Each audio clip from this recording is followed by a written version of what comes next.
business model, David, is specific to us. We're not passive investors. We're active investors. We raise money. We'll put in our own money. We raise the capital, but we're telling people we have to go to work. And it was a very interesting approach. And this has developed over the last few months, actually. So, and I think we're getting very, very close. The initial concept of, as you guys are aware, as founders, you have 100%, right? And then you raise money and you dilute by, say, 20%, and you have 80% of the company and the investors have 20%. And everyone's happy and moves ahead, right? It actually is, it's almost doomed for failure. I mean, not all the time, but it's actually structurally not reflective of what's actually going on. Because if you think about it, as a researcher, PhD student, or just a recent graduate, you are basically telling the investor, and they've believed it, or they might have you not thought about it, but they've believed it implicitly, that researcher, that university academic and their team have the skills to raise further capital, have those networks, know how to spin stuff out, corporate leaks, corporate stuff, set up a board, shareholder agreements, corporate tax, legal, IP, patents, the whole box and dice. This is amazing. That is effectively what people are saying when they do the 80-20 thing, or what. I'm just trying to give you the classic, what people think about raised capital. I mean, it's not to say it won't work. I mean, you get the exceptions and rules, but you can understand what I'm trying to say. I think, guys, I think that your chances of success is pretty low, because it's just too much to expect from. So our approach at OTB is to come in as a founder. So yes, we will be shareholders too from the start, with the research team, but we divide the pie up to reflect what we think is the value of the researcher and what they've got. I mean, everyone's different, so I don't want to put any fixed numbers on that, but there's general ranges of something, and we come in and we agree and we have this discussion and we come to agreement on what we think that pie looks like before we go and raise money. So I think if you take that approach, then the researcher, I actually spoke to one yesterday who was looking to spin something out. He was visibly relieved. He was like, "Oh, that's so good. That's such a great idea." I was really stressed out about all that. So I said, "Man, of course you're stressed out. I would be." It's like someone coming in and I've read some books on YouTube or something on material science, some topic, and now you expect me to do more.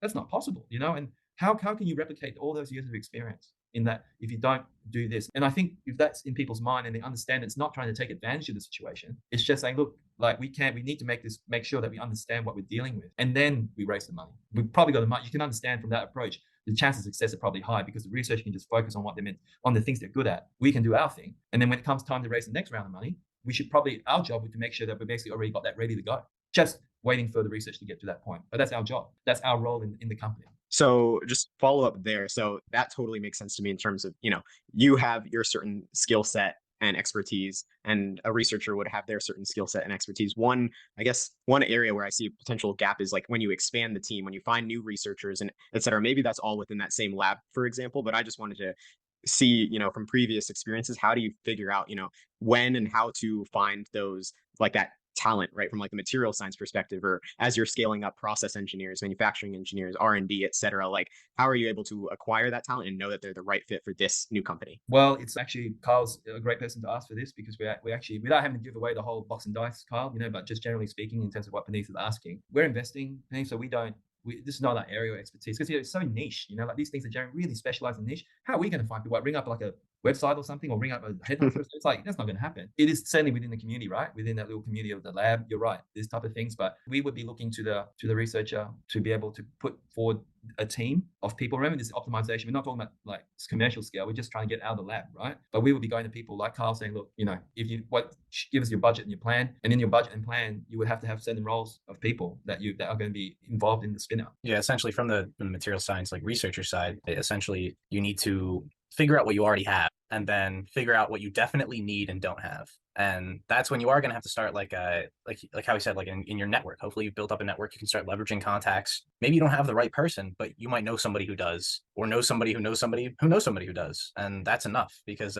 definitely, no matter where you go, you're not going to find every single answer that you need, and you're going to have to expand outside of whatever bubble you're currently in. But yeah, I mean, I think that's, my previous talk on the podcast was about going to conferences and networking. So it's hopefully once you enter the professional space, you have a large network that you can leverage and build from for those kind of uses. And I will say, building on these, we're talking about kind of the perspective on one side, but it's great to have the business mindset people taking care of some of the business mindset, places that we lack in. But I know that there are definitely definitely listeners, students, researchers who probably want to know a bit more about like the business side, but don't even know how to approach that. Do you also have any suggestions like on that? Like, it's like they're not trying to get like a MBA. They're just trying to know what words mean, Yeah, yeah. It's Carl. I think I'm not fully aware of all the educational resources around for that. I'm sure you can go online to and do probably perhaps a course. I think Berkeley does a course or something like that. I saw a quick thing where you can learn some of the basic terms. Yeah. I think that it's actually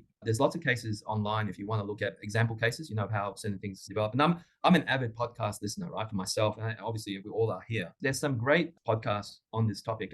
There's the ones that I listen to a lot, and Tim Ferriss. You guys would know I listen to Tim Ferriss a lot, and he goes all over the place, and I actually really appreciate the spiritual aspect of it. I mean, it sounds a bit contrite in this discussion because we're talking about material science, but I think philosophically I agree with that, and I think that's on that level we're able to engage. And he obviously talks a lot about technology and companies and things like that and how they started up and all that. I think just being around it and just by absorbing the information and just being around it. And how did Tesla form? What's the story? Amazon. You've got these amazing. There's so much material out there. And they're really interesting because they don't talk about numbers and stuff. Yeah, we need to understand dilution and cap raises and options and all this. Yeah, that's fine. They understand that. But it's more about the story, right, of how these things kind of evolve. And then from there, you can start work out in your mind, okay, that was the first round, second round. Okay, that's what people are thinking in the third round. I think that's what's really helpful. If they want to, to your point, if people have an interest in business, yeah, to do that. But again, there's one point I actually do want to make.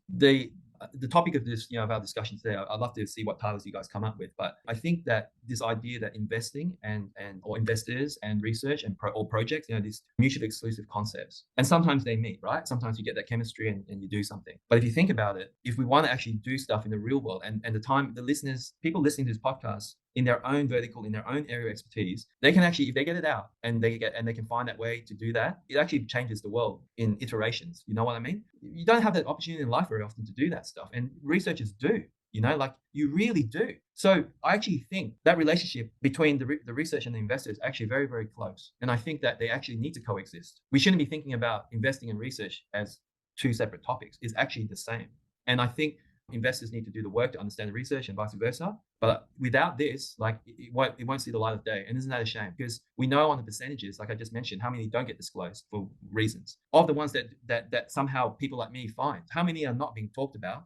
And we all know how brilliant these people are. We got to get it out. That's and for us here on this podcast, that's actually somewhat a responsibility, and I take responsibility too for that, because we're trying to get the word out there, aren't we? We're trying to help people and educate people. And I think that if we do things like this, it's just like it'll be so fulfilling, in morally and in terms of how we think about these things. But I just want to make that point, and I think that being relevant, making investors relevant, going for drinks, going out till midnight, sitting around in sneakers and runners and t-shirts and just hanging out with people, that's where it happens. And I can't stress